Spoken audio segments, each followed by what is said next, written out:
Vamos al tema de elecciones que se vienen. ¿Qué se vota el 12 de septiembre? Bueno, acá vamos a entrar Incluso con para algo... despejar, perdón, Eliana, incluso para despejar alguna comunicación Sí. mala que está circulando por ahí por las redes, ¿no? Exactamente. Bueno, primero, no se suspendieron las elecciones por la pandemia. Ha sido lo único que no se ha suspendido, solo se atrasaron un mes en términos generales del calendario al que veníamos acostumbrados. Entonces, por eso, en lugar de votar paso en agosto, vamos a votar en septiembre, y en lugar de ir a las generales en octubre, vamos a estar yendo en noviembre.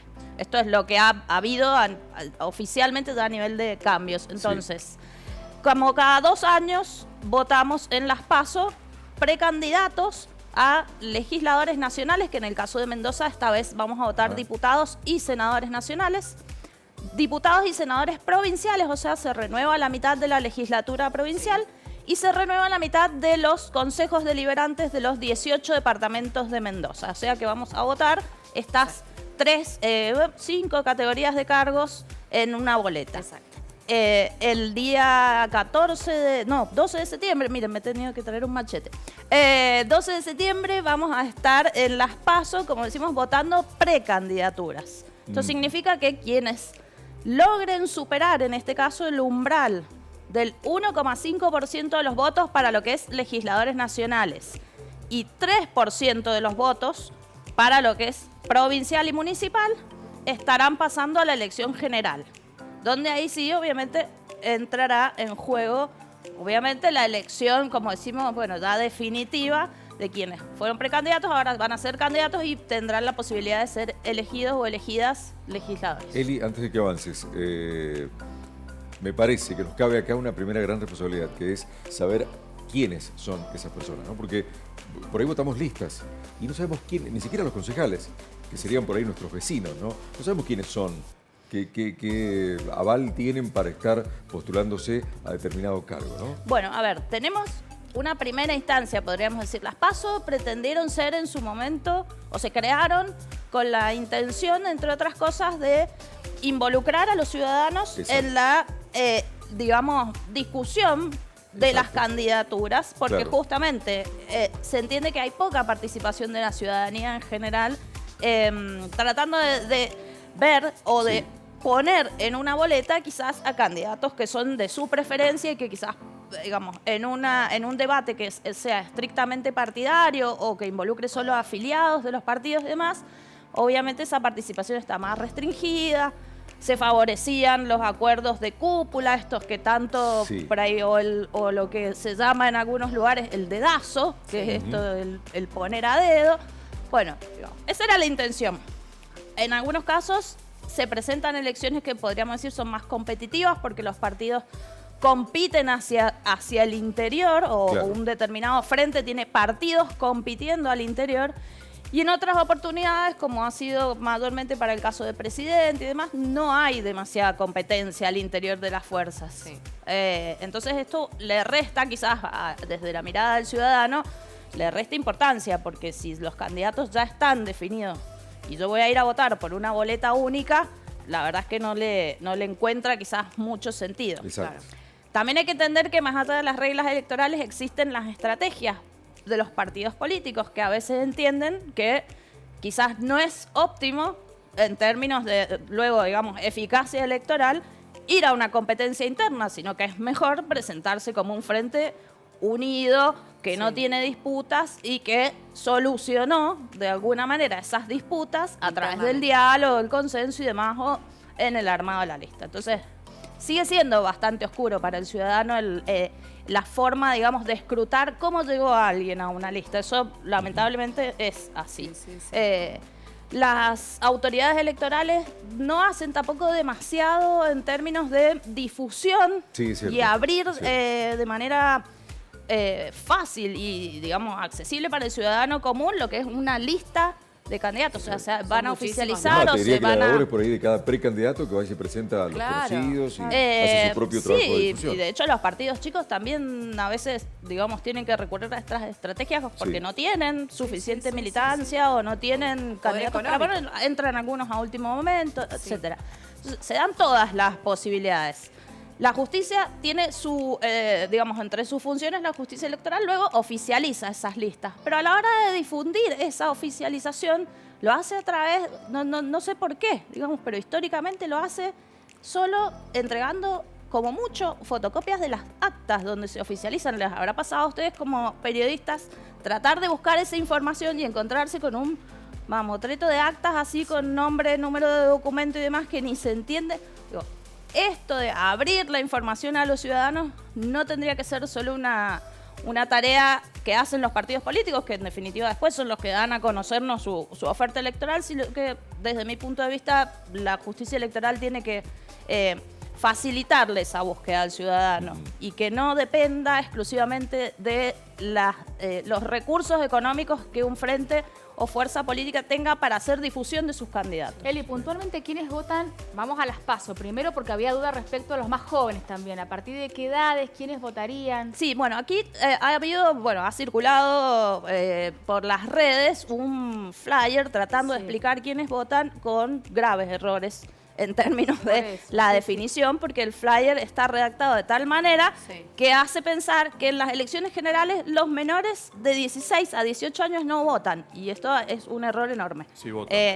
Para las PASO y para las generales vota exactamente la misma gente. Exacto. ¿Por qué? Porque el padrón se cierra con aquellos que al día de la elección general, que en este caso va a ser el 14 de noviembre, inclusive quienes cumplen 16 años a esa fecha.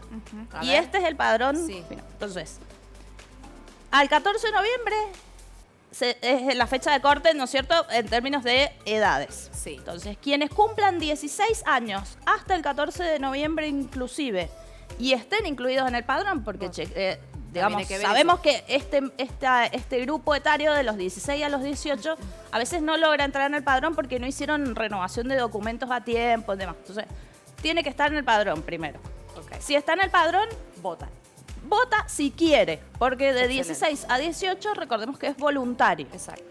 Como lo es también de los 70 en adelante. Entonces, van a estar en el padrón, supuestamente, van a poder ir a votar, incluso teniendo 15 años en septiembre, por ejemplo, porque los cumple en noviembre.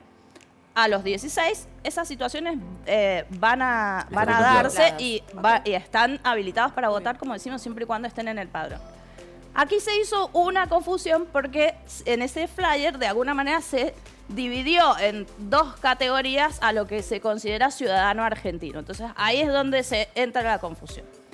¿Quiénes son ciudadanos argentinos nativos o por opción, como dice la ley? Y ha explicado este flyer con este pequeño error. Los nativos, obviamente, son quienes nacimos en la Argentina. Los argentinos por opción son aquellos que, habiendo nacido en el extranjero, tienen padres argentinos. Entonces, pueden optar por la nacionalidad argentina y eso los habilita desde los 16 años a votar. Tienen que estar ya nacionalizados. Claro, tiene que estar nacionalizado, tiene que tener DNI. Recordemos que el instrumento para votar es siempre no es el pasaporte, no es un DNI extranjero, es un DNI argentino. Y después, ¿quiénes son los que se ponen como de 18 en adelante, pone el flyer, los naturalizados? ¿Quiénes son los argentinos naturalizados? Aquellos extranjeros que no tienen padres argentinos, pero que se nacionalizaron argentinos. En nuestro país, en general, lo vemos con los documentos que son como con 90 millones. Claro. Esos son personas que no son nacidas de la Argentina y se nacionalizaron. Excelente. Esas personas exclusivamente son las que votan a partir de los 18. Perfecto. Entonces, y esto aplica tanto las PASO como las generales. Bien. No hay una diferencia que para las PASO pueden votar unos y para las generales otros, como se ha escrito en este flyer que circula. Eli, ahí es te voy a donde pedir está que el error. repitas ese último concepto de quiénes son los que votan sí de 18 en adelante, y vale que digamos que estamos haciendo referencia a un flyer que ha circulado últimamente por las redes, que tiene, como bien decía Eliana Luna Gabay, graves errores de concepto, ¿no? Por eso hay que evitar esa información que por ahí llega de manera errónea a nosotros, ¿no? Sí, bueno, hay que chequear primero que nada. ¿Cómo? Fuentes oficiales. Bueno, la pero recomendación tiene errores. para la ciudadanía siempre va a ser buscar información en las fuentes oficiales, que en este caso es por lo general o la Dirección Nacional Electoral o la Cámara Nacional Electoral, con que pongamos Bien. electoral en Google nos va a llevar a la página de la Cámara Nacional Electoral y ahí es donde vamos a encontrar toda la información que oficialmente tenemos que tener en cuenta. Perfecto. ¿Quieres que Entonces, repasemos quién en PASO y quiénes en general en repetimos. sí? ¿Quiénes votan? En la todas. general y en las PASO votan de 16 años en adelante Excelente. Sí. si están en el padrón. Exacto. Y genial. con la característica de que es voluntario, como decimos. Si no vota, no pasa nada, De 16 a no tiene 18. ninguna sanción. De 16 a 18. De 18 años en adelante es obligatorio, hasta los 70. Votan en las PASO y votan en los generales. Bien. Sean argentinos, Sí. nacidos argentinos Nativos. por opción O por opción. o argentinos naturalizados. Y ahí vamos a agregar un problema más. Los argentinos naturalizados solo votan concejales en la provincia de Mendoza. No votan cargos nacionales ni provinciales. Ok. Ok. O sea, el extranjero, porque la Constitución lo tiene definido de esta manera y las leyes electorales también. Entonces, y así es en cada provincia, es distinto en cada provincia. No votan candidaturas nacionales. Una pregunta recurrente es, se me venció el DNI al momento de las elecciones, ya sea septiembre o noviembre. ¿Puedo ir a votar igual? ¿Se te venció en qué sentido?